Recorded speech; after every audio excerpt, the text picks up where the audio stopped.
हाथिया हाथिया कहानी पापा जी हाथिया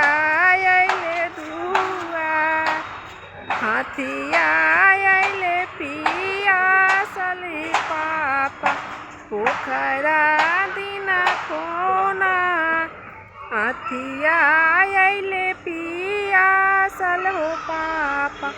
पोखरा दिना खोना काइए उनो करे खाइनी पापा जी काइए लेनी उधार काइए उन्हें करे खाइनी पापा जी काइए लेनी उधार कौन कराना दला उतारे हो पापा साजन छके दुआर कौन कराना दला उतारे पापा साजन छके दुआर फुलवा पानवा